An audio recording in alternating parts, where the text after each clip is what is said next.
The helicopter's rotors sliced through the air above me as I pressed my face against the small window, looking at the North Sea far below. Aberdeen had disappeared behind us 20 minutes ago, and now there was nothing but water in every direction. The ocean looked weirdly still for this part of the world. No whitecaps, no choppy waves that usually made these flights a stomach-churning ordeal. Just smooth, dark water that went all the way to the horizon. My new assignment waited somewhere out there. Another offshore rig, another crew to get used to, another few months of isolation surrounded by nothing but ocean. I'd done this dance before, but something about today felt different.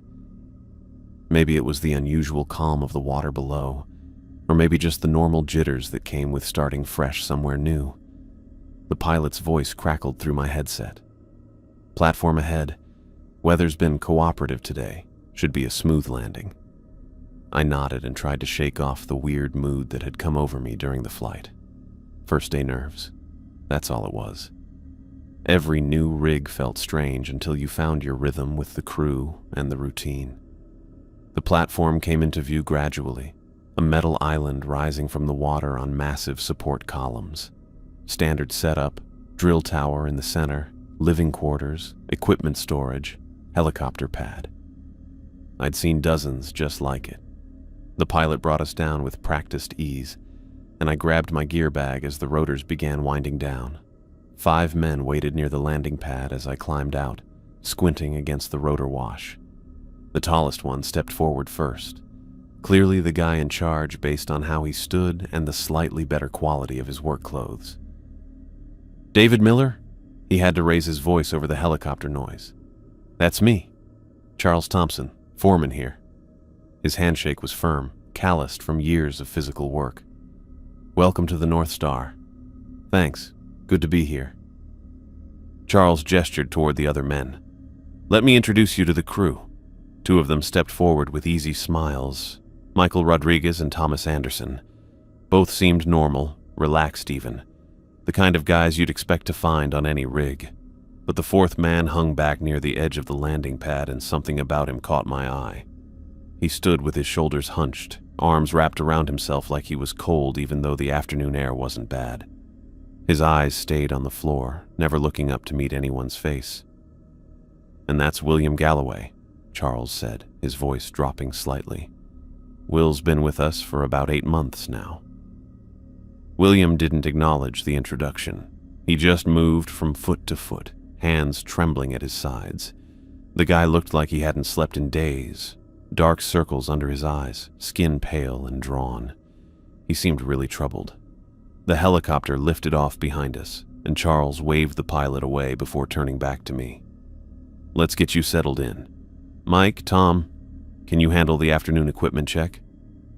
"Sure thing, boss." Michael hefted a toolbox and headed toward the drill platform with Thomas following. Charles waited until they were out of earshot, then moved closer to me. "Look, I need to fill you in on something. Will had a rough morning. Spotted something in the water that's got him pretty shaken up." "What kind of something?" "Hard to say. He's not being very clear about it." Charles glanced over at William, who had moved even farther away and now stood gripping the safety railing. Could be debris, could be marine life, but it's got him spooked bad. I watched William for a moment. The man looked genuinely terrified, not just rattled or confused. Has he been having problems before this? Not like this. Will's always been quiet, keeps to himself mostly, but he's solid. Good worker. This morning changed something, though. Charles rubbed his jaw. "Figured you should know what you're walking into." The whole situation felt off, but I'd seen guys crack under the pressure of rig life before. The isolation got to some people, made them see things that weren't there or blow normal incidents out of proportion. "I'll keep an eye on him." "Appreciate it. You've got experience dealing with crew issues?" "Some." I adjusted my gear bag. "Usually just takes time for things to settle down." Charles nodded, but his expression stayed tense. "Hope you're right. Come on, let me show you around." Before we headed to the main building, I decided to try breaking the ice with William. The guy needed to know he wasn't being avoided or treated like a problem. "Hey, Will." I walked over to where he stood by the railing. "I'm David, the new guy." William's head turned slightly, but he still wouldn't look at me. Up close, I could see his hands were shaking worse than I'd first noticed. His breathing looked shallow, like he couldn't quite catch his breath. There were things... His voice came out hoarse, broken up by long pauses. "Shouldn't be there. Not that deep. Not moving like that." "What kind of things?" "Shapes, under the water. Too big." He finally looked at me, and I saw real fear in his eyes. Not the vague anxiety that came from too much coffee and too little sleep, but the sharp terror of someone who'd seen something that genuinely frightened him. They were coordinated, like they knew what they were doing. I tried to keep my voice light, casual. "Well, the ocean's full of weird stuff. Probably just a school of large fish, maybe some debris from a shipping lane. The water plays tricks on you sometimes, especially when you're tired." "No." William shook his head frantically. "Not fish, not debris. Something else." I was running out of ways to reassure him without sounding like I was talking down to him.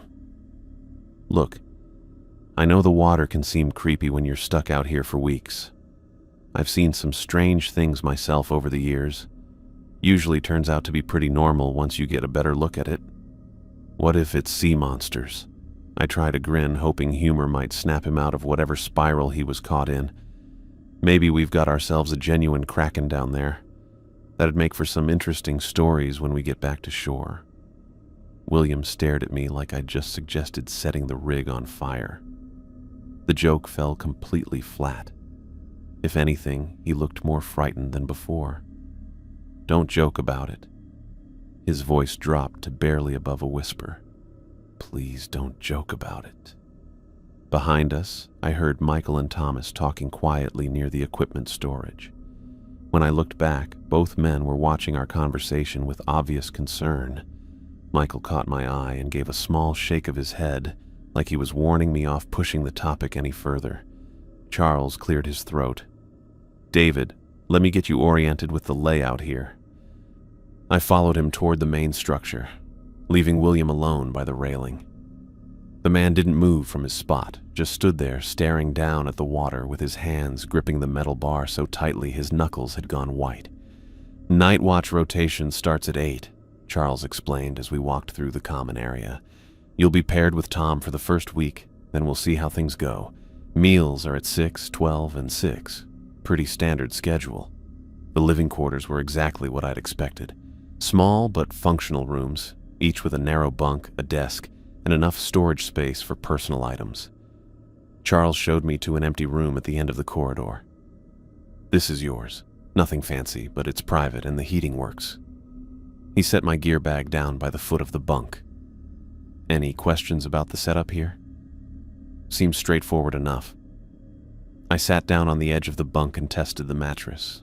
Firm, but not uncomfortable. "How long has the crew been together?" "Mike and Tom have been here about 6 months. Will came on 2 months after them. Good group overall. Everyone knows their job. No major personality conflicts." Charles paused. "At least, not until this morning." Through the small porthole window, I could see William still standing at the railing in the exact same position. The sight made something twist in my stomach, though I couldn't put my finger on why.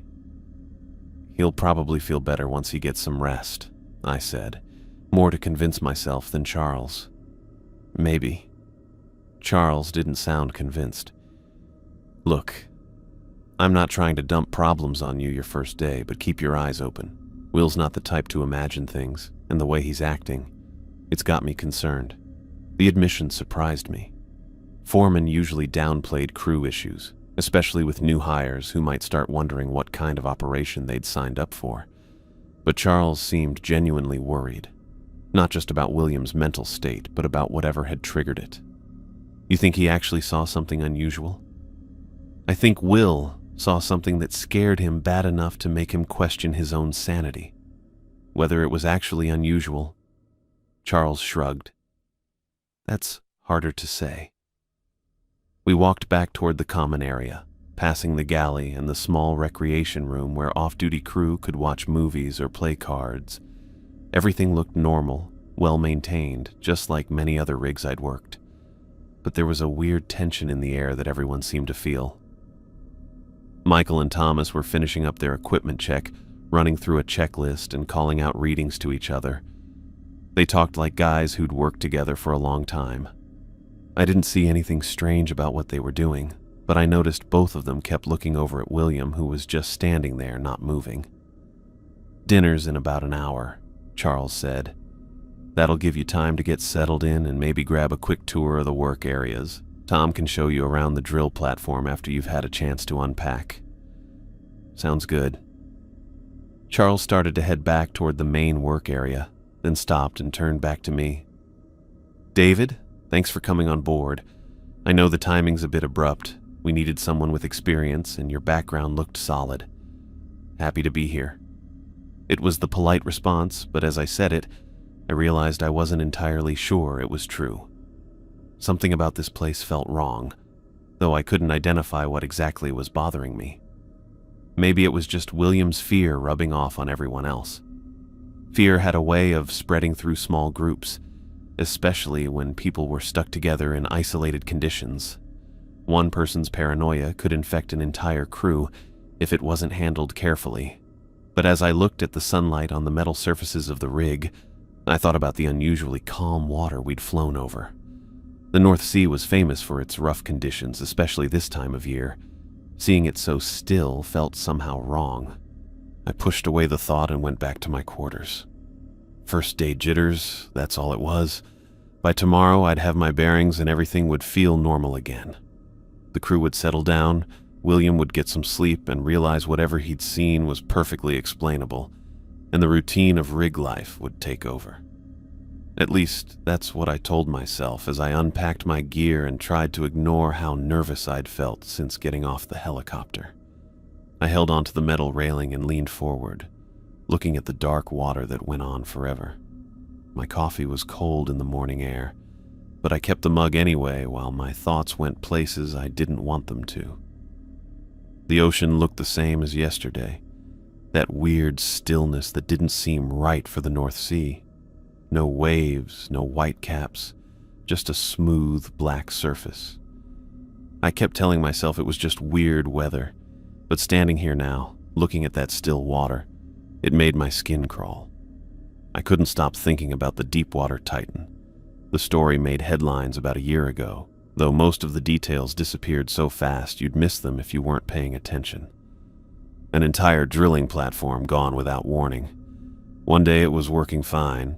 The next day, search and rescue teams found nothing but scattered debris floating in empty water, 200 miles northwest of here, if I remembered the reports correctly. The official story kept changing. First, it was a catastrophic structural failure, then an explosion, then some kind of weather event.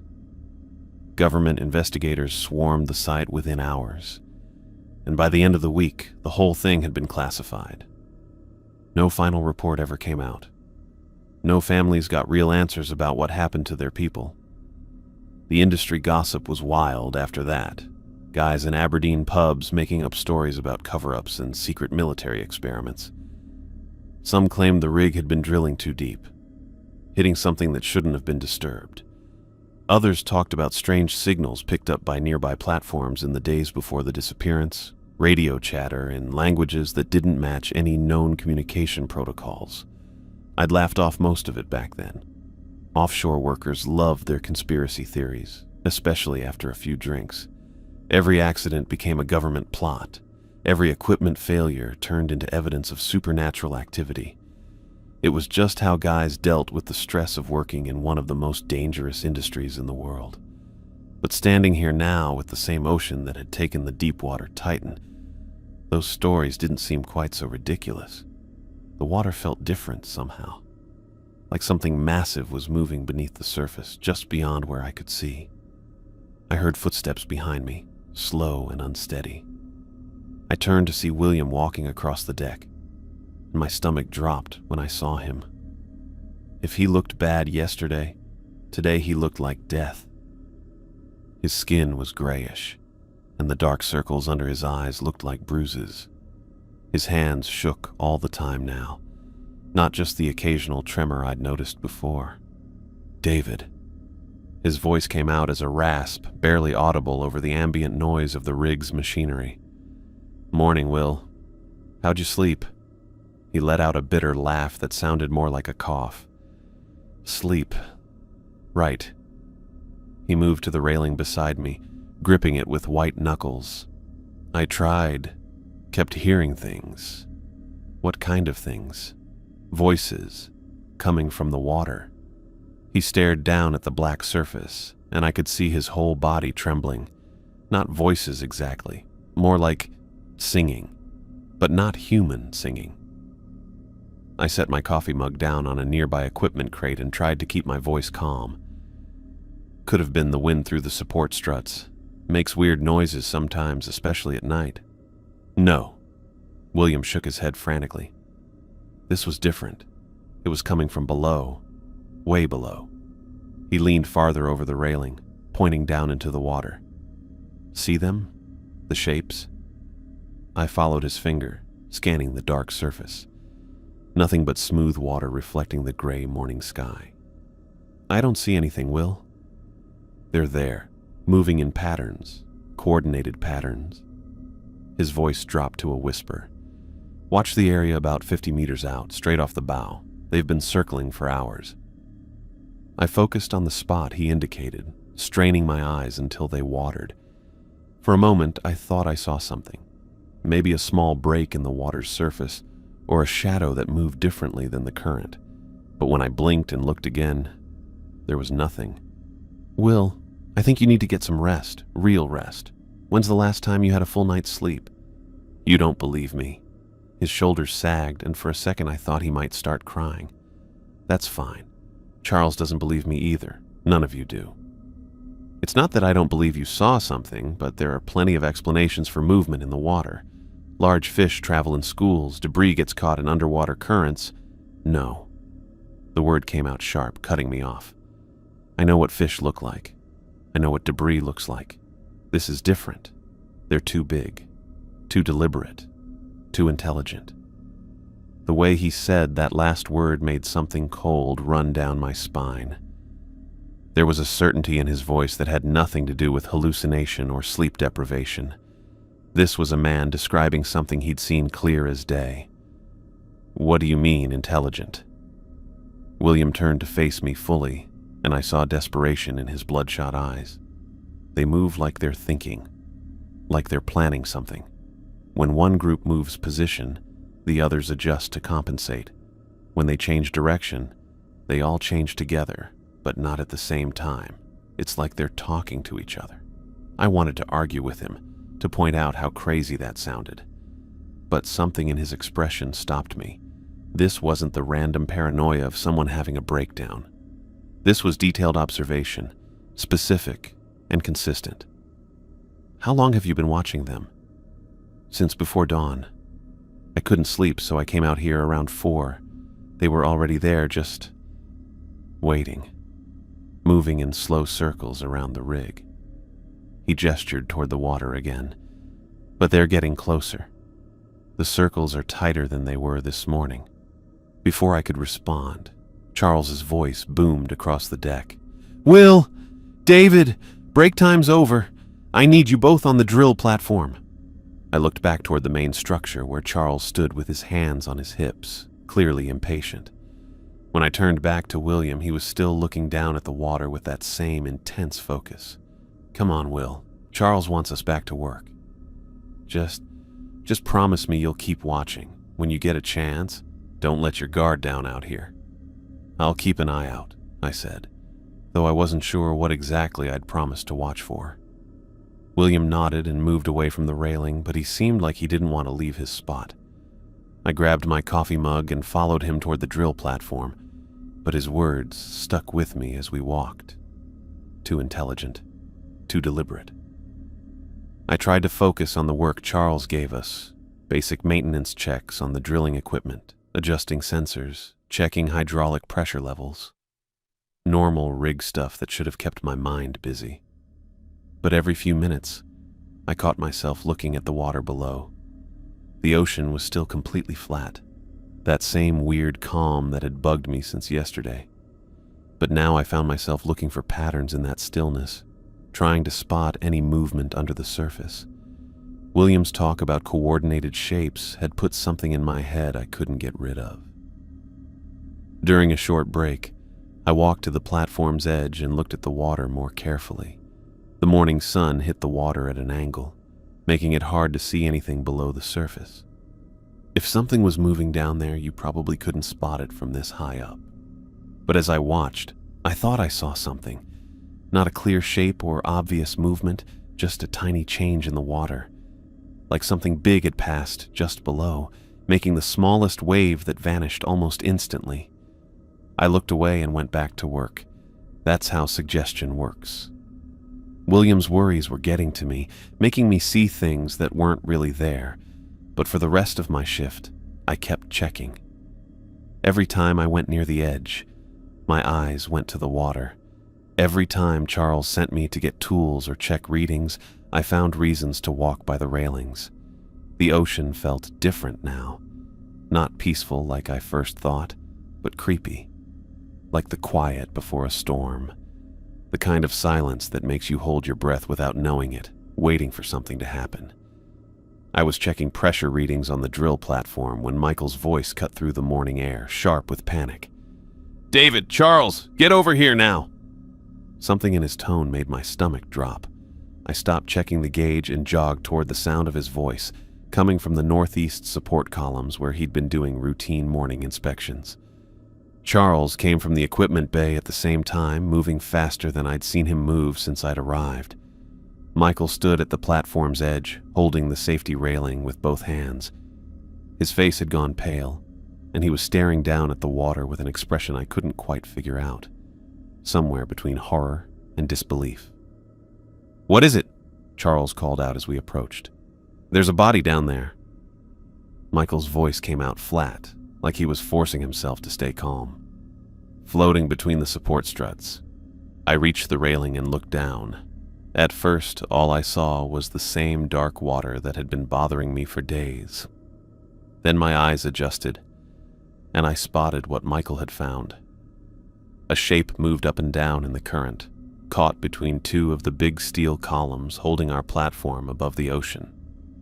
It was definitely human, or had been. Even from this distance, I could see something was terribly wrong with the body. The limbs were at weird angles, and there were dark patches in the water around it that looked like blood. Jesus. Charles leaned farther over the railing, squinting down at the corpse. "How long's it been there?" "Had to have happened overnight," Michael said.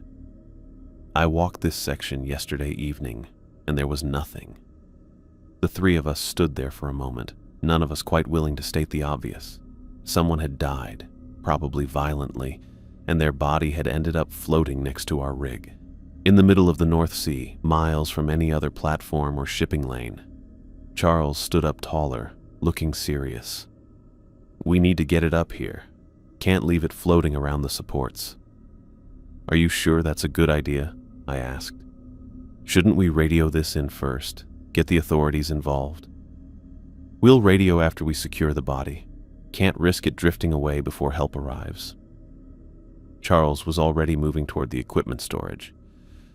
"Mike, grab the recovery winch. David, get some tarps from the supply room." I wanted to argue, but Charles was right about one thing. If we didn't act fast, the current might carry the body away from the rig entirely.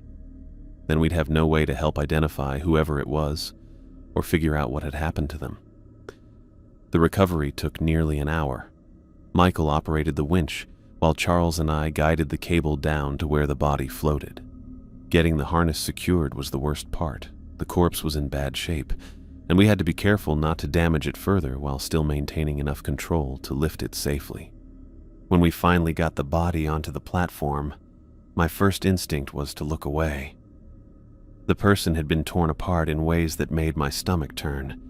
Deep gouges ran across the torso and limbs, some so severe they'd cut down to bone. The wounds were too precise and extensive for any accident I could imagine. What the hell could do this? Michael crouched beside the corpse, careful not to disturb anything but close enough to examine the damage. Boat propeller, maybe? I forced myself to look more closely at the injuries. The cuts were clean, like they'd been made with something really sharp. But there were too many of them, all over the body in patterns that didn't match any machine I knew about. "This doesn't look like propeller damage," I said. "The cuts are too deliberate, too organized." Charles had moved to the radio near the platform's edge. "Aberdeen Control, this is North Star platform. We have an emergency situation requiring immediate assistance. Over." Static filled the speakers, crackling and popping with interference I'd never heard before. Charles changed the frequency and tried again. "Aberdeen Control, North Star platform. Emergency assistance required. Please respond.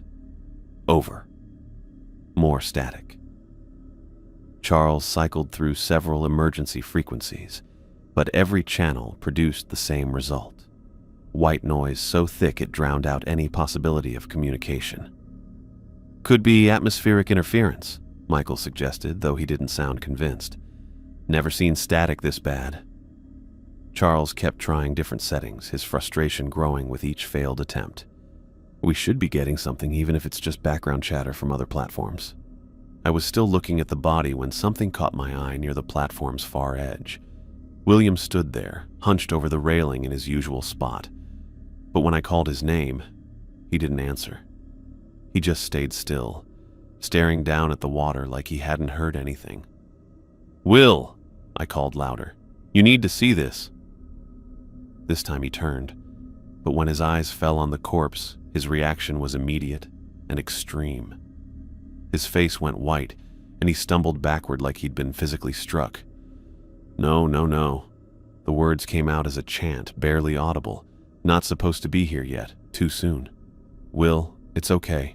I started toward him, but he was already moving away from us. "Don't look at it. Don't touch it." William backed toward the main structure, shaking his head frantically. "They're watching. They know we found it." "Who's watching?" Charles had given up on the radio and turned his attention to William. "What are you talking about?" But William was already gone, going around the corner of the equipment bay. I could hear his footsteps carrying through the platform's metal walkways as he got further away. Charles looked from where William had been to the cut-up body on our deck. "This is falling apart fast. Mike, help me get this body covered up. We'll try the radio again in an hour." We spent the rest of the day taking turns with the radio, but the static never cleared. If anything, it seemed to get worse as time passed. Charles put us on lockdown, shutting down all non-essential operations and limiting crew movement to essential areas only. Not that we had much choice. With the radio dead, we were basically cut off from everyone else. The body stayed on the platform, covered by a tarp, but still showing as a lump that kept reminding us of what we'd found. None of us talked much about the wounds or what might have caused them. There were some conversations you couldn't have and still expect to sleep at night. William stayed away from the area entirely. I saw him a few times throughout the day, always at the far edges of the platform, always looking out at the water. But whenever any of us got close, he'd move somewhere else, like he was avoiding not just the body, but all of us. By late afternoon, Charles decided to put full emergency rules in place. All crew members had to stay in pairs, no one could work alone, and everyone had to check in with him every 2 hours. It was the kind of response you'd expect from a serious accident or equipment failure. But this felt different. More like getting ready for something none of us wanted to talk about. Evening came faster than usual, or maybe time just felt weird with everything that had happened. The platform's lights turned on automatically. Charles called for a crew meeting in the common area at 8 o'clock to discuss our situation and plan for the night. 8 o'clock came and went. Charles never showed up. Michael, Thomas, and I waited for nearly an hour before we started looking for him. His quarters were empty, his personal stuff untouched. We searched every part of the platform we could get to. Workstations, storage areas, even the engine room. Nothing. "When's the last time anyone saw him?" Michael asked as we regrouped near the main structure. I tried to remember. "Maybe around 6? He was checking the radio again." "I saw him after that," Thomas said quietly. It was the first time he'd spoken all day. Around 7:30, he was walking toward the platform edge, near where we found the body. We went to that area immediately, but there was no sign of Charles. The tarp-covered corpse remained exactly where we'd left it, but Charles was gone. The safety railing showed no signs of damage, no indication that anything had happened there. "Could he have fallen?" Michael suggested, though his voice carried no real conviction. I walked the entire perimeter of the platform, checking every section of railing and every possible place where someone might have slipped or lost their footing. Everything looked normal, properly maintained, exactly as it should be. That's when I realized we hadn't seen William in hours either. "Where's Will?" I asked. Michael and Thomas exchanged glances. Neither of them had seen William since morning, when he'd taken off from the scene with the body. We searched for him with the same thoroughness we'd used looking for Charles, checking every room, every storage space, every possible hiding spot on the platform. William's quarters were as empty as Charles's had been. His personal items sat untouched, clothes in the dresser, toiletries by the sink, even a half-finished crossword puzzle on his small desk. But William himself was nowhere to be found. "This doesn't make sense," Michael said as we stood in William's empty room. "Two people don't just disappear from an oil rig." Thomas had moved to the small porthole window and was staring out at the dark ocean. "Maybe they didn't disappear. Maybe they left." "Left how?" I asked. "There's no boat, no helicopter. We're in the middle of the ocean." "They could have..." Thomas trailed off, like he'd started to say something he didn't want to finish. "They could have what?" "Jumped." The word just sat there between us. I wanted to argue with him, to tell him how ridiculous that sounded. But after everything that had happened, William's worsening mental state, the cut-up body, the complete radio blackout, I couldn't completely brush off the possibility. "We need to check the security footage," Michael said. "If something happened to them, the cameras would have caught it." The platform's security system was basic but functional. A handful of cameras covering the main work areas and critical access points. Michael led us to the small monitoring station where the feeds were recorded and stored. The system showed normal operations through most of the day. We could see ourselves working, moving around the platform, dealing with the body recovery. Charles appeared regularly on various cameras, checking equipment, trying the radio, supervising our search efforts. The last clear footage of Charles showed him walking toward the northeast edge of the platform at 7:34 p.m. He walked like he knew where he was going. The camera tracked him until he reached the edge of its coverage area, near where we'd found the corpse. Then the feed cut to static. "Equipment malfunction?" I suggested, though I was beginning to suspect nothing about this situation would have simple explanations. Michael fast-forwarded through the remaining footage. Every camera feed showed the same thing: normal operations until evening, then sudden static that lasted through the night. All of them had stopped working at almost exactly the same time Charles disappeared. "What about William?" Thomas asked. "Can we see when he left?" We scrolled back through the day's recordings, looking for any sign of William after his morning retreat. The cameras had captured him at various points, always alone, always near the platform's edge, always staring out at the water. But like Charles, the footage eventually showed him walking toward an area where the cameras couldn't follow. The timestamp showed 6:47 p.m. William had disappeared nearly an hour before Charles. "So they're both gone," Michael said, his voice flat with exhaustion and stress. "Two men vanished from a secure platform in the middle of the ocean." I stared at the static-filled monitors, trying to process what we'd discovered. The security system hadn't just malfunctioned, it had been systematically disabled right around the time our crew members started disappearing. That suggested intent, planning, someone who knew how the equipment worked. "We need to secure ourselves," I said. "Whatever's happening here, we can't assume it's over." Thomas nodded, but his expression remained distant, like his mind was somewhere else entirely. Michael looked around the monitoring station with obvious anxiety. "Medical bay," Michael said suddenly. "Most secure room on the platform.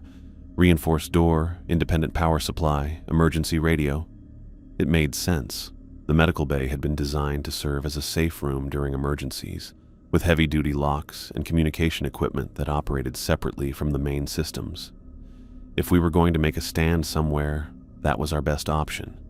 We gathered what supplies we could carry: food, water, basic tools, anything that might be useful if we ended up trapped for an extended period.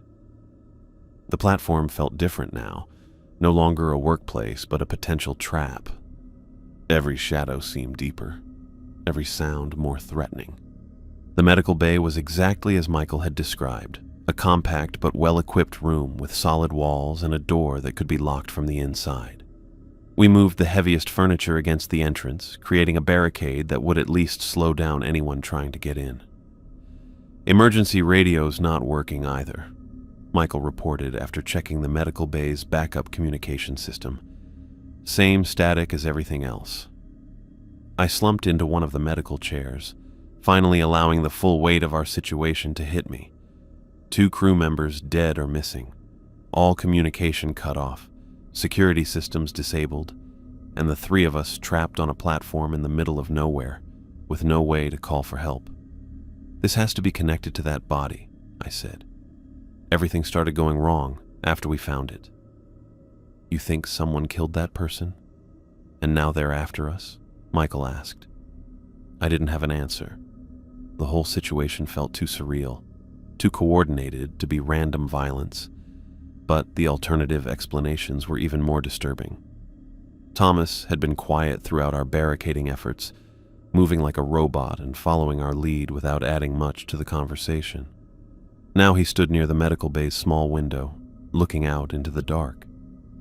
"Thomas, you okay?" I asked. He turned from the window with a strange expression on his face. "I found something in William's room while you guys were checking the security footage." He took out a folded piece of paper from his pocket. The paper had William's handwriting all over it, but you could barely read it. It looked like he'd written it really fast, like he was freaking out. "He left this in his desk drawer," Thomas said, handing me the note, "hidden under some papers." I unfolded the page and tried to make sense of what William had written.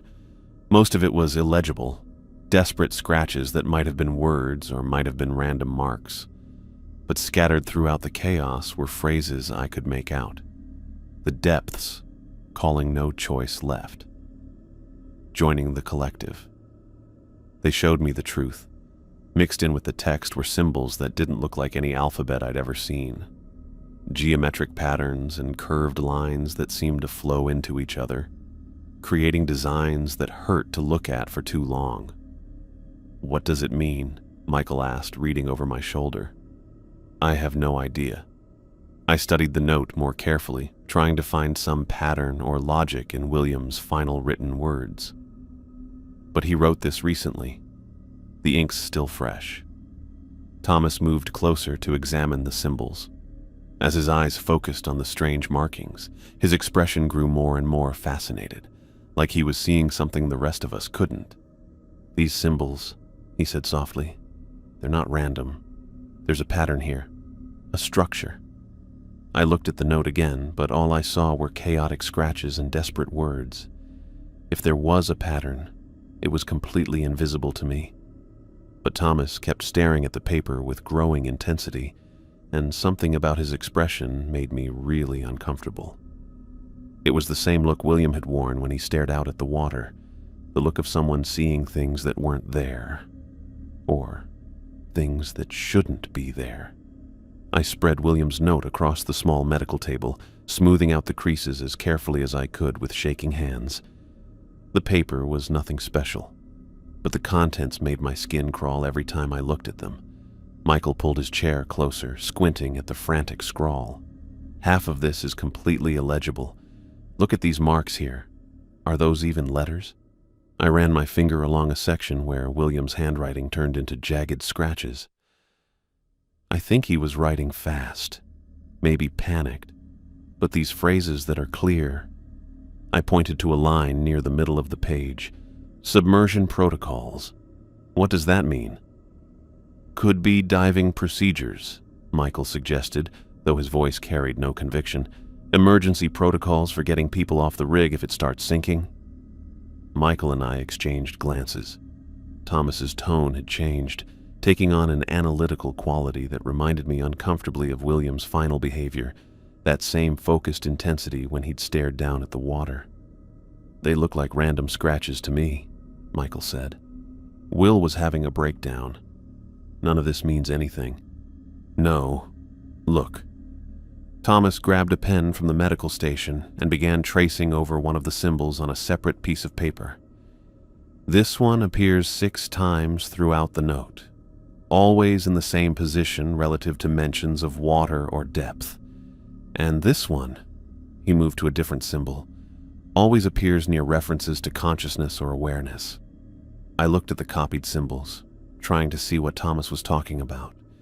The marks did seem to repeat, but I couldn't make out any meaningful pattern. They looked like the kind of doodles someone might make while talking on the phone. Meaningless, geometric shapes and curved lines. Even if there is a pattern, I said, that doesn't mean it makes sense. People having mental breaks often become obsessed with meaningless details. They see connections that aren't really there. Thomas looked up from his copying with an expression I couldn't read. Maybe. Or maybe William understood something we don't. That idea worried me more than I liked to think about. If William had actually found something real before he vanished, things might be even worse than I thought. I'm going to check the communication equipment again, Thomas announced, standing abruptly. If Charles and William really sabotaged it, there might be evidence of how they did it. Michael started to object. We agreed to stay together. Nobody works alone. I'll be in the radio room, 20 feet away. You can see the door from here if you leave the medical bay open. Thomas was already moving toward our barricade, but I need to examine the equipment properly. If they disabled it deliberately, we might be able to fix it. The logic made sense, even if I didn't like the idea of splitting up. Michael helped me move enough furniture to let Thomas squeeze through the doorway. Then we repositioned everything except for a small gap that would let us monitor his movements. Through the crack in our barricade, I watched Thomas disappear into the radio room. The platform's emergency lighting made everything look weird and scary. Every few minutes, I saw Thomas moving around the equipment, looking at connections and checking circuit panels. Find anything? I called after he'd been working for nearly an hour. Yeah. His voice carried back with an odd tone. Yeah, I found something. Thomas emerged from the radio room carrying a handful of cables and circuit boards. His expression was grim as he approached our barricade. They knew exactly what they were doing, he said, setting the components on the medical table. Look at these cuts. Clean, precise, made with the right tools. They didn't just smash equipment randomly. They systematically disabled every backup system we have. I looked at the cut cables. The cuts were clean, made with wire strippers or similar tools. This wasn't someone having a psychotic break.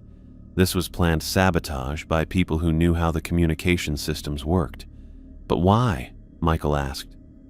Why would Charles and William cut us off from the outside world? Maybe they didn't have a choice, Thomas said quietly. Maybe something made them do it. The implications really shocked me. If Charles and William had been somehow compelled to isolate us, then their disappearance wasn't random. It was part of a larger plan. Made them do it how? I asked. Mind control? Hypnosis? That's science fiction. Thomas went back to studying William's note, his finger tracing the strange symbols with growing interest. I don't know, but these symbols, they're starting to make more sense. No, they're not, Michael said firmly. They're meaningless scratches made by someone who lost his mind. Don't start going down the same path Will did." But Thomas wasn't listening. He'd found another pen and was copying more symbols onto a fresh sheet of paper, adding details and connecting lines that I couldn't see in the original. He looked more confident now, like he was figuring out a language he was starting to understand. The platform shook slightly, and I felt it through the metal floor under our feet. At first, I thought it was normal. These offshore rigs always adjust to wind and waves. But it happened again a few seconds later, with a deep groaning noise that seemed to come from somewhere far below us. What was that? Michael moved to the small window, pressing his face against the glass to look down at the ocean. Another groan echoed through the platform, longer this time, with a metallic quality that didn't match any normal structural stress. The sound seemed to vibrate through the walls themselves, creating harmonics that made my teeth ache. "Platform's under stress," I said, trying to convince myself as much as Michael. "Storm's probably coming in. Weather can change fast out here." But when I checked the small weather monitor in the medical bay, the readings showed calm conditions. No wind, no big waves, nothing in the weather that would explain why the platform was moving. The groaning came again, and this time I could swear it sounded almost on purpose. Not just random metal wearing out, but like something was pushing against certain parts of the structure, as if something was testing how strong the platform was from underneath. "We should take shifts," I said. "Someone needs to stay awake and keep watch while the others rest." Michael nodded, sitting down in one of the medical chairs. "I'll take first watch. You two try to get some sleep." Sleep seemed impossible, but I was getting really tired. I felt drained from all the stress and tension of the last 2 days. I stretched out on the medical examination bed, using folded towels as a pillow. Thomas picked a spot near the table where William's note was spread out. Even as he lay down, he kept staring at the symbols in a way that made me uncomfortable. "Thomas, you need to rest. Staring at that thing all night won't help anything." "Just a few more minutes," he murmured. "I'm starting to see how they connect. The patterns are becoming clearer." I wanted to argue with him, to point out that he was following the same path that had led to William's breakdown. But I was too tired to worry anymore. And I started falling asleep even though the surroundings were uncomfortable. My dreams were weird and scary. Dark water, strange symbols carved into metal, voices calling from really deep places. I woke up many times during the night, confused about what had woken me. Each time I could see Michael's shape by the window, still keeping watch, and Thomas bent over the table, still studying the note in the dim emergency lights. Morning didn't make me feel any better. The platform kept making noises all night, almost like a pattern. The emergency lights made it hard to know what time it was, but I felt like I'd barely slept at all. "Any changes?" I asked Michael as I sat up, trying to work the stiffness out of my back. "The sounds got worse around 3, he said. "More frequent, more intense. And Thomas..." He gestured toward the table. I turned to look, and my stomach dropped. Thomas had covered the medical table with papers, dozens of sheets filled with symbols like the ones from William's note. But these were bigger and fancier, with flowing lines making patterns across multiple pages. "Thomas, what is this?" He looked up at me with eyes that seemed oddly distant. I figured it out. The structure, the meaning. It's not a language exactly, it's more like a map, or maybe instructions. Instructions for what? For understanding. For accepting the invitation. Thomas's voice had taken on the same dreamy quality that Williams had in his final conversations. "They're not random, David. They're a pathway to something bigger." Michael moved closer to examine the drawings. "Thomas, you've been awake all night drawing nonsense. You need to rest, eat something, clear your head." "It's not nonsense." Thomas stood up, gesturing to his elaborate symbol network. "Look at the connections, the way each element builds on the last. This is communication, just not in any format we were taught to recognize." I studied the papers more carefully, trying to see what Thomas was describing. The symbols were connected by flowing lines, creating patterns that seemed to move when I stared at them too long. But to me, they still looked like the obsessive drawings of someone losing touch with reality. Communication with who? I asked.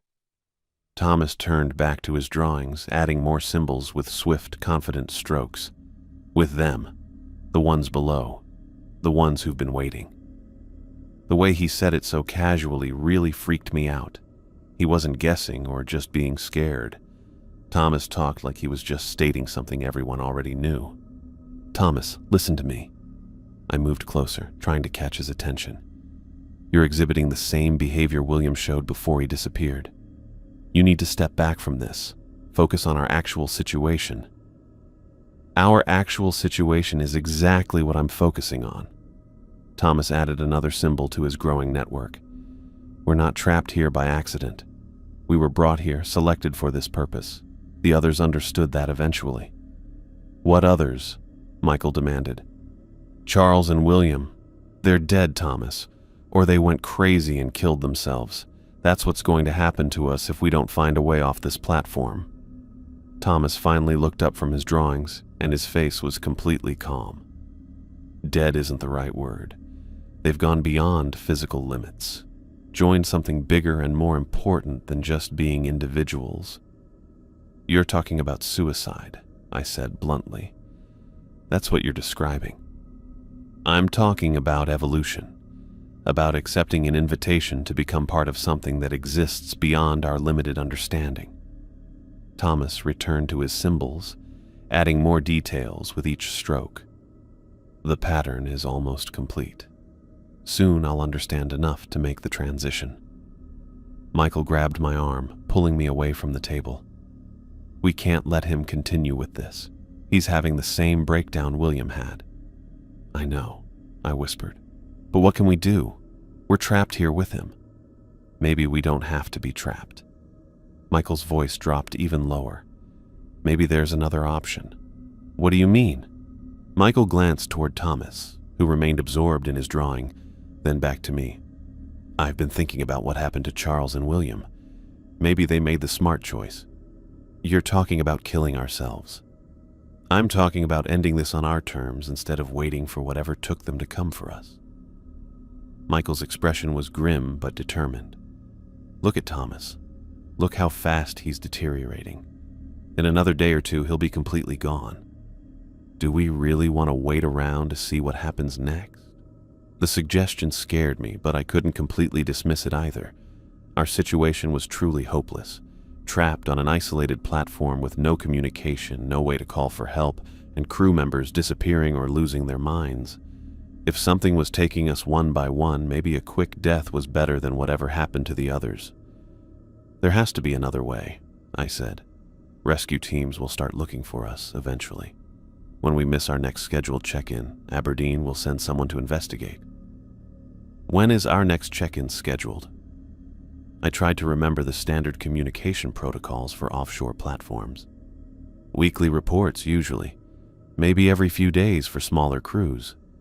So we could be here for days before anyone even knows something's wrong. And when they do come looking, what makes you think they'll find anything? Whatever happened to Charles and William could happen to the rescue teams too. The logic was depressingly sound. If some unknown force was picking off crew members, additional people would just provide more victims. And if the source of the threat was something in the water around the platform, rescue ships might be just as vulnerable as we were. I'm not giving up, I said firmly. Not yet. There has to be an explanation for what's happening, something rational we can understand and maybe counter. Like what Thomas is doing? Trying to communicate with whatever's down there? I glanced back at Thomas, who had now moved from the table to the wall, drawing symbols directly onto the medical bay's surface.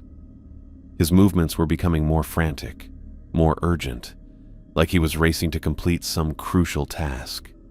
No, not like that. Thomas is losing touch with reality, following the same path William took. But maybe there's a middle ground, figuring out what's actually happening without losing our minds in the process. Understanding the pattern? Thomas said suddenly, his voice carrying clearly from across the room. Accepting the invitation. He'd been listening to our conversation, but his response suggested he'd interpreted it completely differently than we'd intended. To Thomas, our discussion about finding rational explanations had become validation of his symbolic interpretation. "The transition is beginning," Thomas continued, adding more elaborate symbols to the wall. "Soon the barriers will dissolve entirely."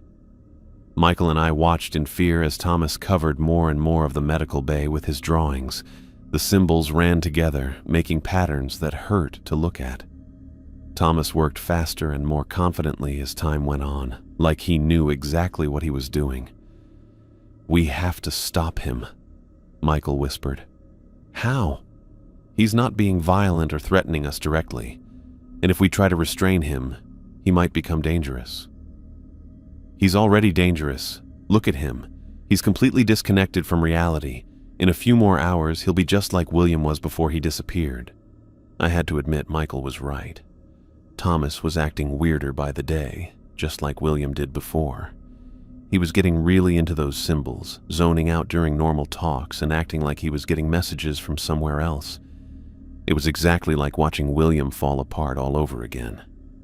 "Understanding the pattern," Thomas repeated, his voice taking on an almost sing-song quality. "Accepting the invitation." He turned from the wall to face us, and I was bothered by how calm and peaceful his expression had become. This wasn't the look of someone having a mental breakdown. This was the look of someone who believed he'd found real truth. "Soon," he said with absolute certainty. "Very soon now." I woke to the sound of rotor blades cutting through the morning air. The noise jolted me upright from where I'd been slumped against the medical bay wall, my neck aching from sleeping in an awkward position. Michael was already at the small window, pressing his face against the glass with an expression I hadn't seen in days. "Hope. Helicopter," he said, his voice cracking slightly. "It's actually a helicopter." I scrambled to my feet, joints protesting after 3 days of cramped quarters and minimal rest. Through the window, I could see the aircraft approaching from the southeast, a black dot against the gray morning sky that grew larger with each passing second. "Thank God," I breathed, moving to stand beside Michael. "Finally, someone's coming for us." The helicopter got bigger as it came closer, and I could tell it was military style. Not Coast Guard or a civilian rescue chopper, but something more official looking. The wind from the rotors started pushing the water around the platform, making ripples that broke the weird calm we'd had since this whole mess started. "They're not slowing down," Michael said, his hopeful expression starting to shift toward confusion. He was right. The helicopter kept coming at the same speed, not slowing down to land. Instead, it flew in low over the platform, and I could see someone in the open doorway getting ready to drop something. A waterproof package fell from the aircraft with a small parachute that opened right away. The package hit the platform deck, bounced once, and landed near the equipment housing in the middle. Then the helicopter turned sharply and flew away. "Wait!" Michael shouted uselessly at the retreating aircraft. "Come back! We need extraction!" But the helicopter was already getting smaller in the distance, leaving us with just the dropped package and a bad feeling. Whatever was happening here, a simple rescue wasn't part of the plan. We took apart enough of our barricade to squeeze through the medical bay door, then carefully walked up to the package. It was a waterproof military container with no markings except for a small logo I didn't know. A geometric pattern that looked almost like one of Thomas's symbols. Inside the container, we found a single sheet of official letterhead and a smaller, sealed envelope. The letterhead had the same geometric logo, along with text showing the sender was the Institute for Cognitive Research and Containment. Michael grabbed the letter and read it out loud, his voice sounding more shocked with each sentence. "To the remaining personnel of North Star Platform, your crew has been exposed to a cognitive hazard requiring specialized extraction protocols. Standard rescue procedures are ineffective and potentially dangerous. The following instructions must be followed precisely to ensure successful separation from the anomaly." He paused, looking at me with an expression of complete disbelief. "This is insane. Cognitive hazard? What does that even mean?" I took the letter from him and continued reading. The instructions were bizarre beyond comprehension.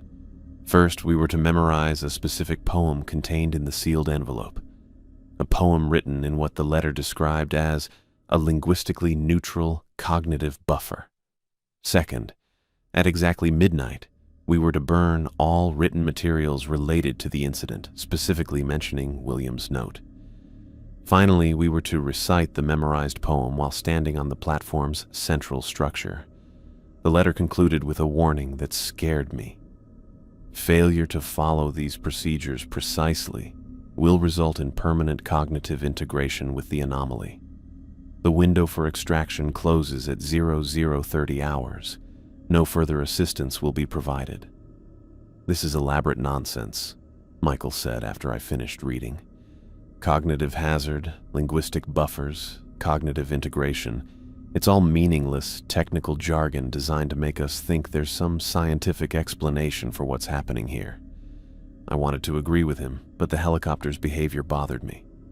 A genuine rescue operation would have landed, gotten us out right away, asked questions later.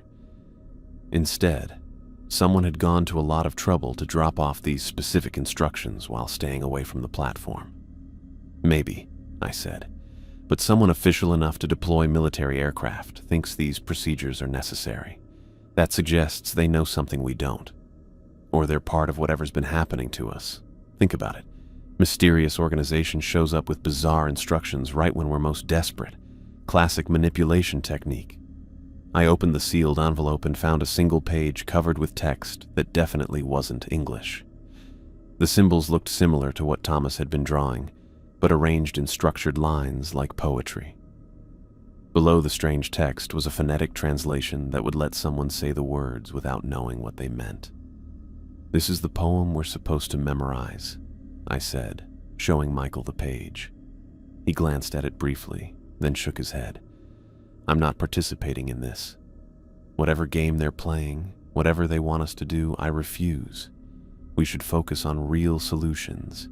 Fixing the radio, signaling for actual help, finding a way off this platform ourselves. And if this is a real solution, if the Institute actually knows how to get us out of here, then they can land on the platform and extract us like normal human beings. I'm not jumping through hoops for people who won't even identify themselves properly." I studied the phonetic translation, trying to wrap my mind around the alien syllables. The words felt strange in my mouth when I attempted to pronounce them silently, like my tongue wasn't designed for these particular sounds. "Thomas," I called. "Thomas, come look at this." But Thomas didn't answer. He stayed at his table, busy tracing patterns over his drawings. When I got closer, I saw his lips moving nonstop, whispering the same weird syllables from the poem. He's already speaking it, I realized. However he learned it, Thomas is already fluent in whatever language this is. Michael joined me beside Thomas's table, looking down at our crewmate with obvious concern. "Thomas, can you hear us? Do you understand what's happening?" Thomas looked up briefly, his eyes trying to see us clearly. When he spoke, the words came out in a mixture of English and the strange syllables from his drawings. Integration proceeding, optimal synchronization, barriers dissolving. Then he returned to his whispering and pattern tracing, completely disconnected from our conversation. "He's gone," Michael said flatly. "Whatever process took Charles and William has claimed Thomas too. He's just physically present while his mind is somewhere else entirely." What I saw was really disturbing. Thomas was in much worse shape than William had been before he disappeared. But somehow, he was still physically there, even though he didn't seem aware of anything around him. I spent the rest of the day memorizing the poem, even though Michael kept telling me not to. The phonetic translation made it possible, but the words made me feel more and more uncomfortable as I practiced them. By evening, I could say the whole thing without looking at the page, but I still had no clue what any of it meant.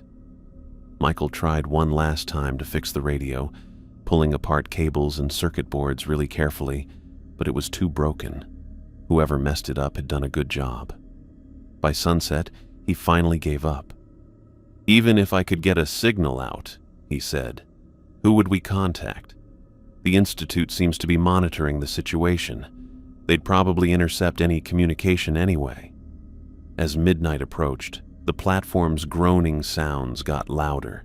The vibrations had become rhythmic, almost musical, like the entire structure was matching some outside force. Through the medical bay window, I could see the ocean beginning to change.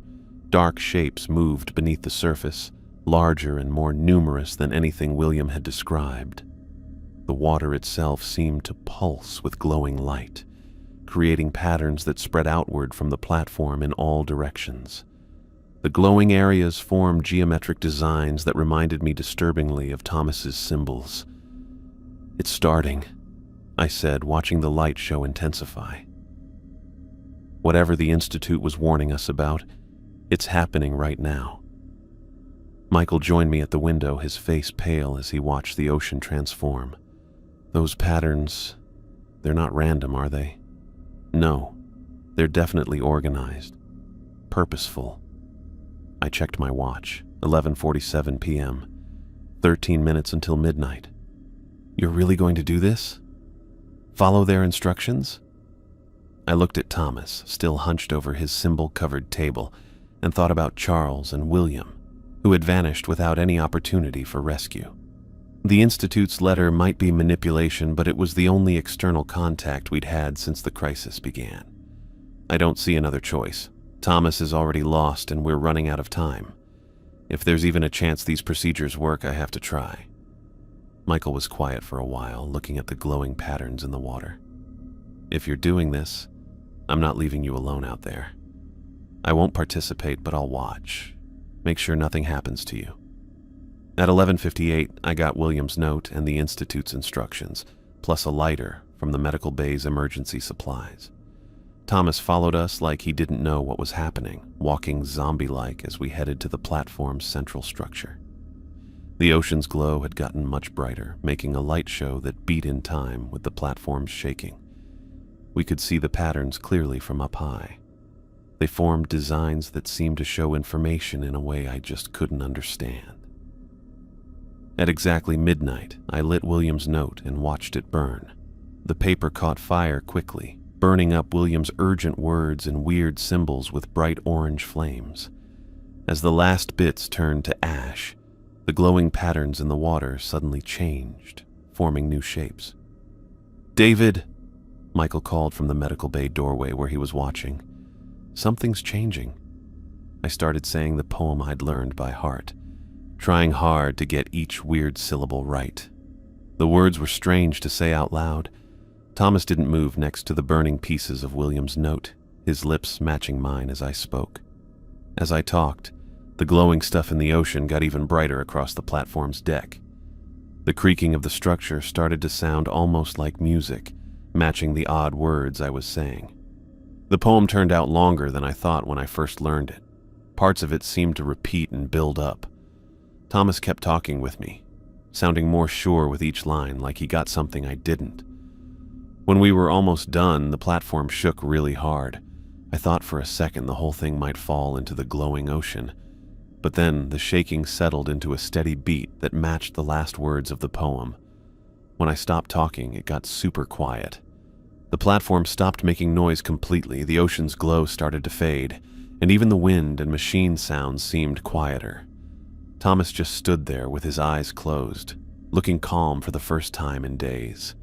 Michael was still in the medical bay doorway, looking out at the water as it got darker. "Is that it?" Michael called. "Is it over?" I didn't have an answer. The Institute's instructions hadn't specified what would happen after the recitation, only that we needed to complete the procedures by 12:30 a.m. According to my watch, we'd finished with nearly 20 minutes to spare. The ocean continued to darken as the glowing patterns faded completely, leaving us surrounded by normal black water under a starless sky. Whatever had been moving beneath the surface was no longer visible, though I couldn't tell if that meant it was gone or simply not glowing anymore. Thomas opened his eyes and looked directly at me with an expression of complete clarity. "Thank you," he said in perfect English. The transition is complete." Then he walked calmly to the platform's edge and stepped over the safety railing into the dark water below. The sudden darkness made me confused as my eyes tried to adjust after the bright light show. Michael called out from the medical bay doorway. "What happened? Where did it all go?" I couldn't answer him. I was still getting over saying that poem, and I wasn't sure what I'd just seen after everything went from weird lights to normal darkness. Had our ritual worked? Were we safe now? The Institute never told us what would happen after midnight, just that we needed to finish everything on time. Thomas was gone. He'd calmly said the transition was complete, then walked straight to the edge and stepped over the railing. I heard a splash when he hit the water, but now that all the glowing patterns were gone, I couldn't see anything down there. The ocean was just dark again, hiding whatever was below. The platform stopped making those mechanical noises completely.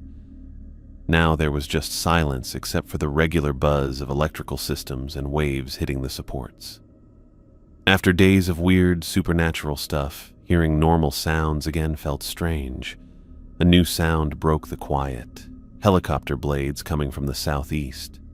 It was much closer than the last one, and getting louder every second. "Another helicopter," Michael called, moving to get a better view through the medical bay window. "This one's coming in fast."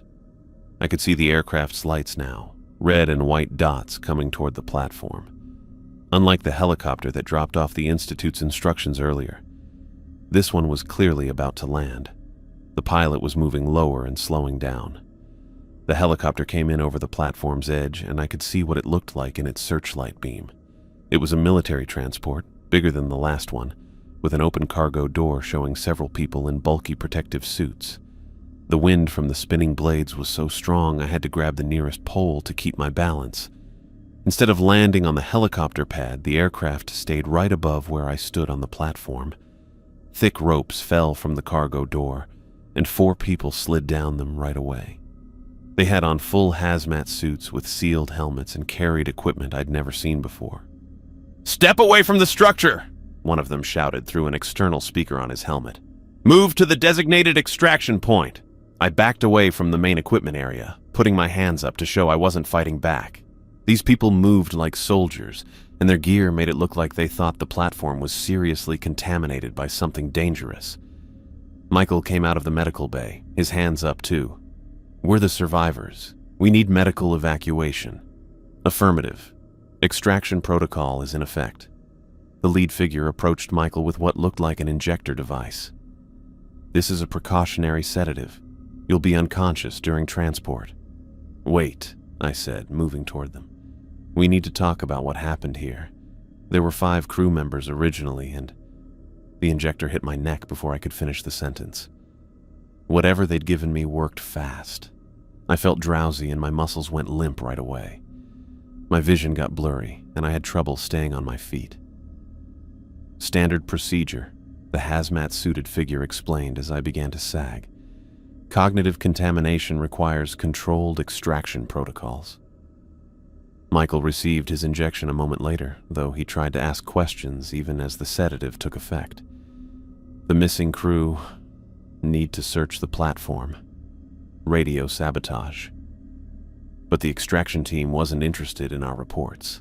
They worked with mechanical efficiency, securing us to transport gurneys that had been lowered from the helicopter. Within minutes, we were being lifted back up to the aircraft's cargo hold. I drifted in and out of consciousness during the ascent, catching fragments of radio communications between the extraction team and their base. The voices sounded clinical and detached, discussing us like we were contaminated materials rather than rescued personnel. Containment secured, subjects sedated for transport, estimated arrival at Facility C in 30 minutes. Copy that.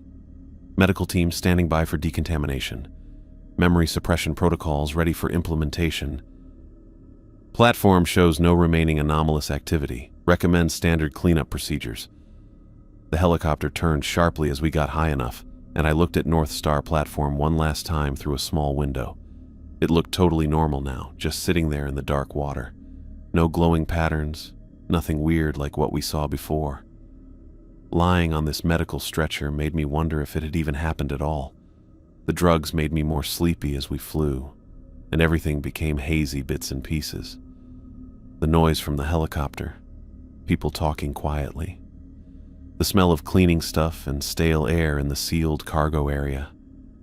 When I woke up for a bit, we were landing at a bright facility that wasn't Aberdeen Airport. The landing pad had plain buildings around it that looked like a research place. Bright lights were everywhere, making the whole place look cold and official. Medical staff met us when we landed, moving Michael and me to wheeled stretchers to take us into the main building. I tried to ask where we were going, but my words came out all mumbled. The drugs kept me just awake enough to see things, but too out of it to talk properly. They split us up as soon as we got inside.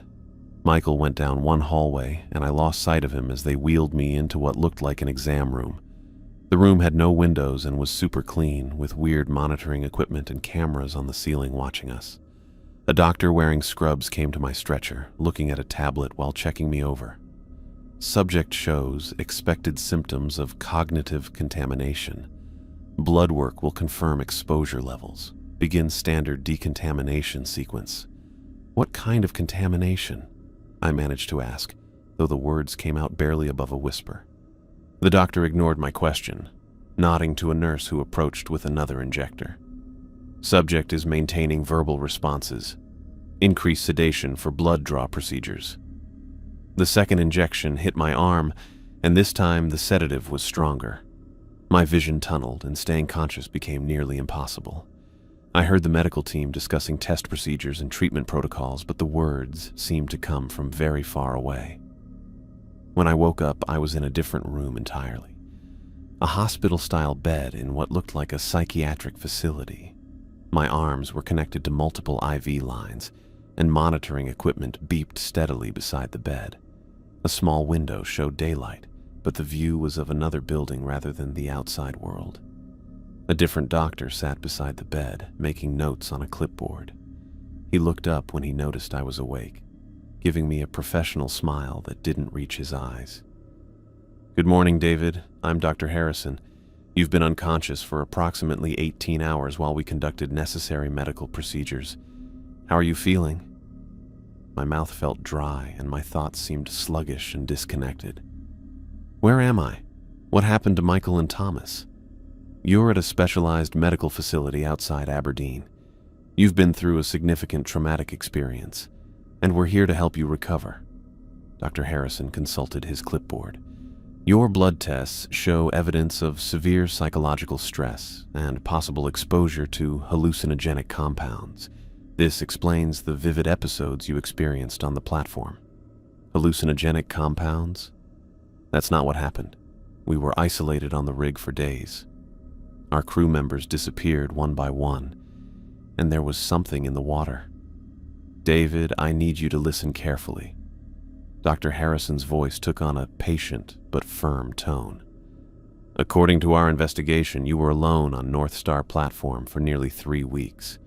The isolation and stress caused you to experience severe psychological symptoms, including hallucinations and paranoid delusions." The words really hurt. That's not true. Charles was our foreman. William spotted something in the water. Michael helped me search for them when they disappeared. Thomas was drawing symbols all over the medical bay. There's no record of those individuals being assigned to North Star platform during your deployment period. Our psychiatric evaluation suggests you created these identities to cope with the isolation. Dr. Harrison made more notes on his clipboard. This is actually quite common in cases of extreme social deprivation. I tried to sit up, but the IV lines and monitoring equipment limited my movement. Check the crew manifests. Check the employment records. Those men were real people, not hallucinations. David, we've conducted a thorough investigation. The employment records show you were the only person assigned to that platform during the relevant time period. Your supervisor confirms this was a special assignment requiring extended solo monitoring of automated systems. The certainty in his voice made me question my own memories for the first time since the ordeal began. The sedatives and whatever other medications they'd given me were making it difficult to think clearly. But I knew with absolute certainty that Charles, William, Michael, and Thomas had been real people. What about the helicopter that dropped off the Institute's instructions? What about the extraction team in hazmat suits? Dr. Harrison looked at another page on his clipboard. You were picked up by a regular Coast Guard medical helicopter after you turned on the platform's emergency beacon. No hazmat suits, no special instructions. Just a normal medical evacuation because of your worsening mental state. None of this matched my memories, but the medications were making it harder to remember specific details. The more I tried to focus on what had actually happened, the more I forgot things. Over the following days, the medical staff did lots of psychological evaluations, asking detailed questions about my time on the platform and recording my answers. Each session left me more confused about what had actually happened. The doctors used medical terms like reality distortion and trauma-induced psychosis, saying my experiences were just symptoms of a mental breakdown instead of real events. They gave me medications to help with anxiety and sleep, but the drugs seemed to mess with my memory too.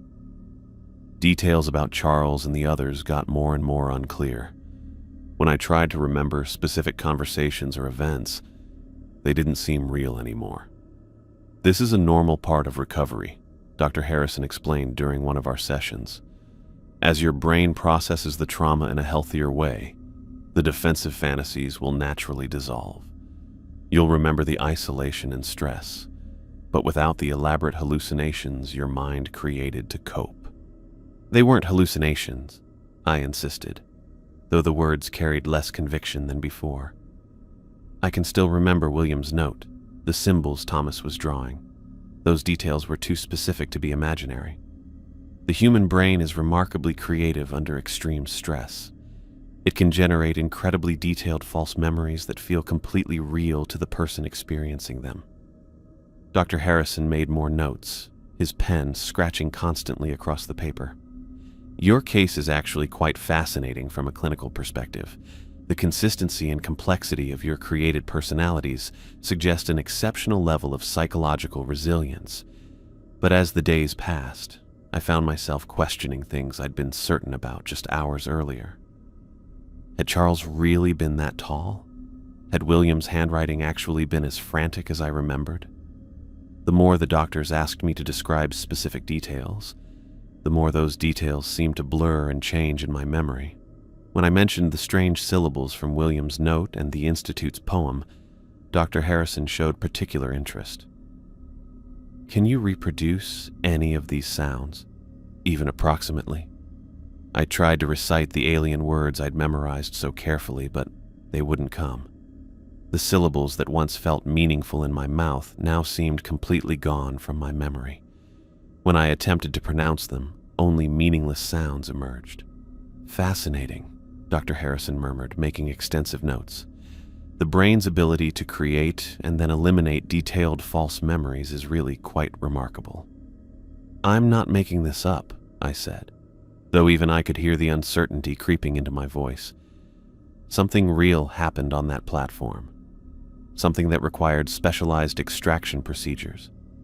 David, I want you to consider the possibility that your mind created these elaborate scenarios to protect you from a much simpler but equally traumatic reality.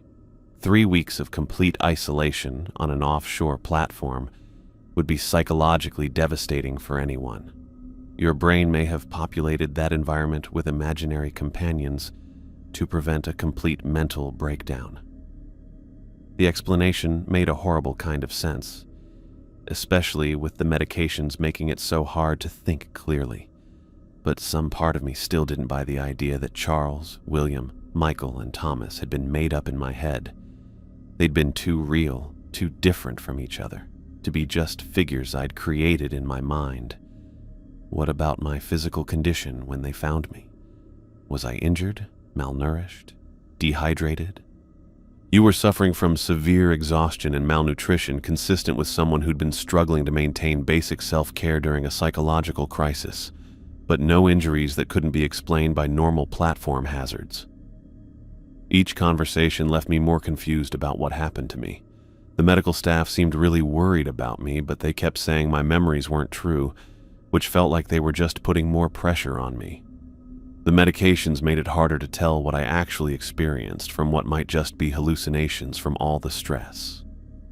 When I asked to speak with Michael to confirm that he'd seen the same things I did, Dr. Harrison looked really confused. "David, there was no one named Michael on the platform with you. We've been through this several times. You were alone for the entire 3-week period." "Then who was extracted with me? There were 2 other gurneys in the helicopter." "You were the only patient transported. I think you may be conflating memories from different sources, perhaps films or books you've read about rescue operations." The certainty in his voice, combined with the lingering effects of the medications, made me question my own perceptions more seriously. If the medical staff had no record of Michael or Thomas being extracted, maybe they really had been products of my isolated mind. But when I asked to see the extraction helicopter's flight records, or speak with the Coast Guard personnel who'd rescued me, Dr. Harrison brushed off my questions with explanations about patient confidentiality and investigation rules. "Right now, David, your focus should be on recovery, not on reconstructing traumatic memories. The more you try to analyze these experiences, the more distressing they'll become." He changed my medication doses again, and after that, asking questions became much more difficult. The drugs made me feel out of it and willing to go along with things, more interested in watching TV or sleeping than trying to figure out uncomfortable stuff. Days ran together while I had medical checkups and medication changes. I stopped asking about Michael and Thomas, stopped saying that Charles and William had been real people. The doctors seemed happy with how I was doing, saying that my delusional fixations were getting less as my brain dealt with the trauma better. But sometimes, late at night, when the medication wore off a little, I still remembered things that felt too specific and detailed to be made up. William's scared face when he talked about shapes in the water, the sound of Thomas whispering weird syllables as he drew symbols in the air, the clean cuts in the radio cables that had cut us off from the outside world. When I told Dr. Harrison about these memories that wouldn't go away, he upped my medication doses until I stopped bringing them up completely. I signed my name on the discharge papers for the last time. Dr. Harrison looked at me from across his desk with his usual professional smile as he told me about all the money that had been put in my bank account. "Offshore work carries inherent psychological risks," he said, sliding the check stub across the polished surface. "The company recognizes your traumatic experience and wants to ensure your transition back to civilian life goes smoothly." £28,000.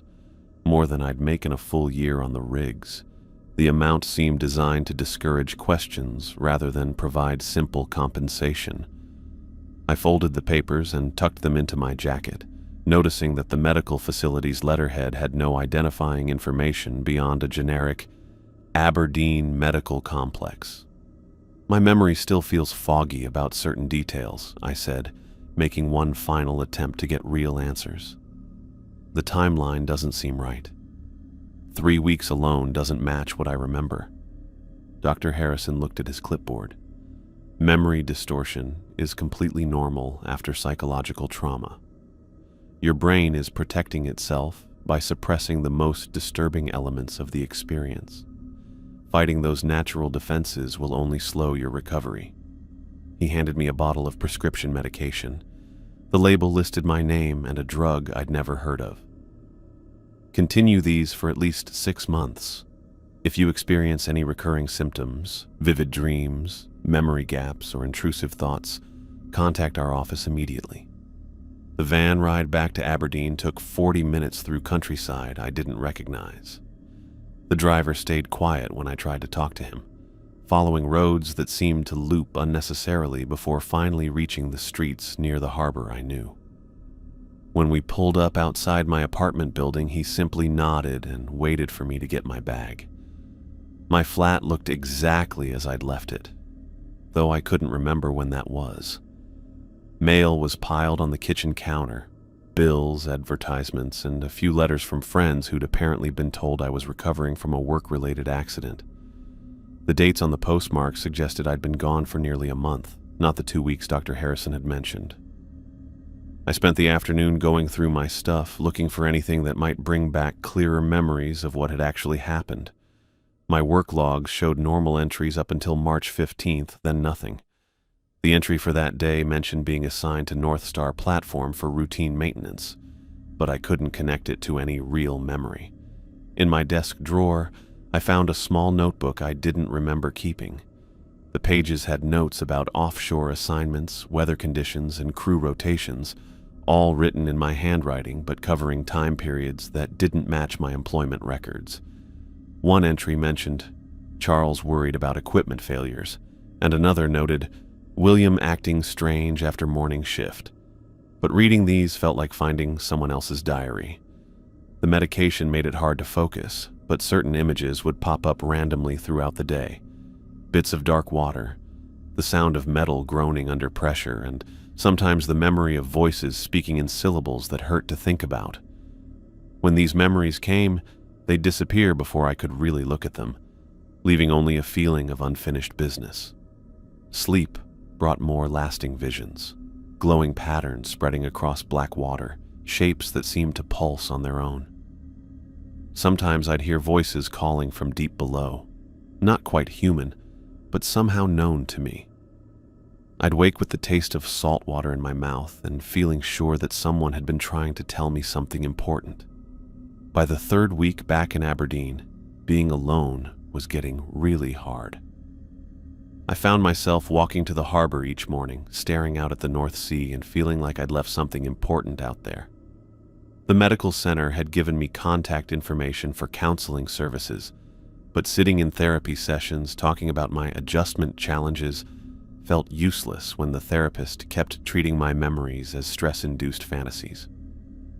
I called my supervisor at Petro North instead. "Dave, good to hear from you, mate. How are you feeling?" Jim's voice carried genuine concern mixed with obvious relief. "We were told you needed extended medical leave after that rough assignment. I'm ready to get back to work. The doctors say staying active will help with my recovery." A pause. "Are you sure? I mean, after what you went through out there, maybe you should take more time." What I went through out there. The way he said it made me think Jim knew more about my experience than the medical reports showed. But when I asked for details, he got all dodgy. Company policy is to let medical professionals handle those discussions. All I know is you had a difficult time on solo assignment and needed specialized treatment. Solo assignment. The term bugged me, though I couldn't explain why. Something about it just felt wrong. I need to work, Jim. Sitting around thinking about it isn't helping. He scheduled me for a physical and psychological evaluation the following week. The company doctor spent less than an hour looking at my medical records and cleared me for light-duty assignments. The psychological evaluation was more thorough, but focused entirely on my ability to handle isolation and stress, rather than looking at the details of my previous experience. "Any recurring dreams or intrusive thoughts?" the evaluator asked. I'd learned to be careful with these questions. Some anxiety about returning to work. Normal recovery symptoms. Good. The medical center indicated you've responded well to treatment. We'll start you on day shift rotations. Nothing too challenging. 2 weeks later, I was back on a helicopter heading out to sea. The known routine of safety checks and equipment loading felt reassuring, though I noticed other workers giving me subtle distance. Word travels fast in the offshore community, and apparently my breakdown had become common knowledge. The rig assignment was straightforward maintenance work on a platform 40 kilometers northeast of Aberdeen. Smaller crew, shorter rotation, none of the isolation factors that had supposedly triggered my previous problems. The work was routine enough that I could perform most tasks automatically while my mind wandered to more troubling concerns. My coworkers were professional but avoided any discussion of my recent absence. When someone mentioned the North Star platform during lunch conversation, The topic shifted immediately after glances in my direction. Later, I asked one of the veteran workers about North Star's current status. North Star? He looked genuinely confused. Haven't heard that designation in years. Most of the platforms in that sector were decommissioned back in 09. But I was working there just 2 months ago. Maybe you're thinking of North Point or Star Ridge. Those are both active in the northern fields. I checked the company databases when I got back to shore, looking for any info about North Star platform. The record showed a place with that name had been shut down and taken away in 2009, with nothing running in that area since then. But my work record showed I had a March assignment to that exact location. When I told Jim about this mix-up, he looked just as confused as me. Must be a clerical error. These databases get messed up sometimes, especially with old records. I'll have someone fix that. But the fix never showed up. Every time I looked, my work history still had the same impossible assignment to a platform that hadn't been around for over 10 years. The medication was supposed to help me sleep, but instead it made me feel weird and disconnected from my daily life. I'd find myself on street corners not remembering how I got there, or sitting in restaurants with half-eaten meals I couldn't recall ordering. One evening, I found my apartment keys in the fridge and a bag of groceries on my desk. My co-workers started noticing how distracted I was during shifts. I'd start talking and forget what I was saying halfway through, or just stand frozen for minutes while looking at equipment I was supposed to be checking. My supervisor brought it up during my monthly review, suggesting I should probably get some extra counseling. You're competent enough, Dave, but you seem elsewhere. Like your mind is processing something you can't quite grasp. The observation was more accurate than he realized. Every day I felt like I was trying to remember something important that kept slipping away from my mind. Names, faces, and conversations that seemed important would fade away whenever I tried to think about them. I started keeping a pocket notebook to track what I did and thought each day, hoping to spot patterns in the blank spots in my memory. Every night I'd write down what I remembered from the day, places I went, people I talked to, and anything important that happened or how I felt. This helped me connect the dots between what I could remember and all those hours I couldn't explain. After 2 weeks of writing everything down, I found something that really freaked me out. Throughout my daily notes were other entries in my own handwriting about things I had zero memory of doing. Walked to harbor at 3 a.m. Watched the water for 2 hours. Nothing visible tonight. Called Aberdeen Medical. Hung up when Dr. Harrison answered. Researched offshore disappearances online. Found 17 cases similar to mine since 2008. The entries were detailed and specific, but reading them felt like discovering someone else's private thoughts. According to my handwriting, I'd been conducting extensive research into missing offshore workers, government cover-ups, and something called cognitive anomalies in isolated populations. Most disturbing was the final entry I found, written in careful block letters across an entire page.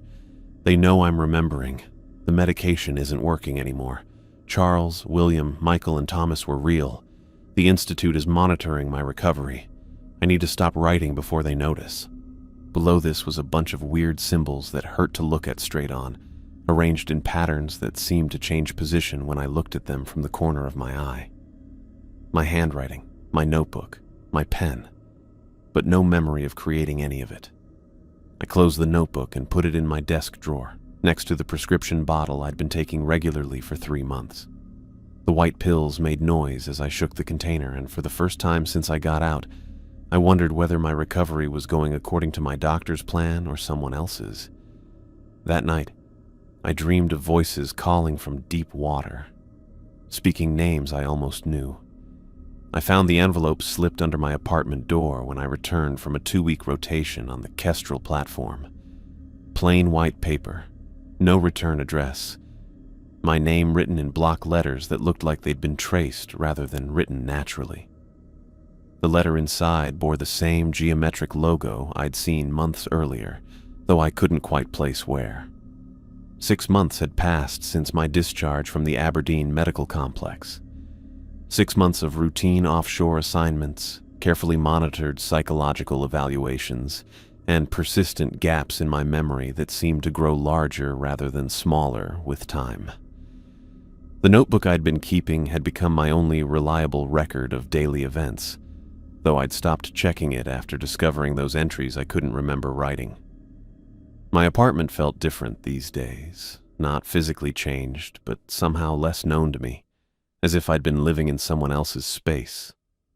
I'd catch myself opening drawers and cabinets like I expected to find items that weren't there, or standing in rooms trying to remember why I'd walked in. The medication was supposed to help with these symptoms, but Dr. Harrison had been gradually reducing my dosage during monthly check-ins. The letter sat on my kitchen table while I made coffee, the morning routine I'd established to anchor myself in something concrete and measurable. 2 cups of water, 3 spoonfuls of ground coffee, 4 minutes brewing time. Simple actions I could complete without thinking, leaving my mind free to process more difficult information. When I finally opened the envelope, the message was typed on the same official letterhead I remembered from the extraction instructions. Brief, clinical, and devastating in its implications. "Mr. Miller," it began, "our monitoring indicates you have been attempting to reconstruct memories that were altered for your psychological protection. Such efforts are counterproductive to your rehabilitation and may result in permanent cognitive damage." I had to read the words twice before I really got what they meant. Monitoring. They'd been watching me, keeping tabs on how I was trying to figure out what actually happened on North Star platform. My weird dreams, the notebook stuff I didn't remember writing, feeling like I was missing something important. They'd been taking notes on all of it, people I'd never even met. The letter went on in that cold medical way that reminded me of how Dr. Harrison talked. "Your condition happened because you were exposed to a cognitive problem that exists outside normal reality. Regular psychiatric treatment didn't work, so we had to alter your memories to keep you from completely breaking down." Cognitive problem. The way they said it made it sound like something real you could measure, not just the hallucinations and stress the medical staff had told me about. Whatever I ran into on that platform was serious enough that some organization with more power and resources than normal hospitals had to step in. Your memories were modified to preserve essential psychological functions while removing information too dangerous for conscious processing. This treatment has allowed you to maintain employment and social relationships that would otherwise be impossible. I set the letter down and walked to my kitchen window, looking out at Aberdeen Harbor where supply boats went back and forth between shore and offshore platforms. The same routine I'd watched for years, yet it felt like watching someone else's life on TV. How much of my current life was my own choice, and how much was careful psychological management? The letter explained that my return to offshore work wasn't just random recovery, but planned therapy. Controlled exposure to maritime environments helps reinforce the changed memory structure while preventing you from going back to your original traumatic state. Your supervisors know about your condition and have been told to watch how you adjust. Jim's careful attention to my assignments, the way coworkers kept their distance, the evaluations that focused on my ability to handle being alone. All of it had been set up by people who knew exactly what had happened to me and what ongoing treatment I needed. But the final paragraph contained information that made me shake. "While your memories have been successfully modified for your protection, we want you to understand that your former colleagues retain complete awareness of their current state and the events that led to their transition. Charles Thompson, William Galloway, Michael Rodriguez, and Thomas Anderson remain conscious and cognizant, though existing in a form beyond conventional human experience." The names shocked me. Charles, William, Michael, Thomas. I could almost remember their faces, their voices, how they acted during those final days on the platform. They weren't just made-up people. They were real and had gone through something awful with me before being taken by whatever I'd been protected from remembering. They were still aware, still conscious, still experiencing whatever happened to them while I'd been rescued and given the mercy of changed memories. It wasn't fair that I'd been saved while they'd been left to deal with the full consequences of our run-in with something beyond normal reality. The letter concluded with specific instructions. Burn this communication immediately after reading. Continue your prescribed medication schedule and offshore work assignments. Do not attempt to research your colleagues or investigate your suppressed memories. Such actions will trigger protective protocols that may require more invasive treatment. I read the entire message once more, memorizing details that would probably fade within hours or days as my modified memory systems worked to suppress information they'd been programmed to reject. Then I took the letter to my kitchen sink and held a lighter to its corner, watching the paper burn as the flame ate away words too dangerous for me to keep. The ashes went down the drain, leaving no physical evidence of the message I'd received. The truth was still in my head, for now at least. The Institute existed. My memories had been deliberately changed. Charles, William, Michael, and Thomas were real people who'd suffered fates I couldn't fully understand, while I'd been given the protection of not knowing. I walked to my apartment balcony and stood at the railing, looking out over Aberdeen Harbor toward the North Sea, where platforms dotted the horizon. Somewhere out there, maybe on a rig that didn't officially exist, my former colleagues continued to experience whatever had happened to them. Conscious, aware, and probably looking at the same waters I was seeing now.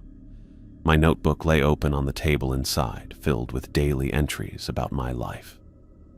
Tomorrow I'd report for another offshore assignment, continue the routine that helped keep me stable, and slowly forget the contents of the letter I just destroyed. The medication would make it harder to question things, and working alone on the rig would stop me from making friends who might mess with my changed memories. Standing there in the salt air, with supply boats moving toward platforms I'd probably work on someday, I knew I would never learn the full truth about what had happened to us. The reality was too much for normal people to handle. I'd been given partial forgetting as a gift, left to live with pieces of a story too scary to fully remember. The harbor lights bounced off the dark water that stretched toward the distance, hiding secrets I'd never be allowed to learn.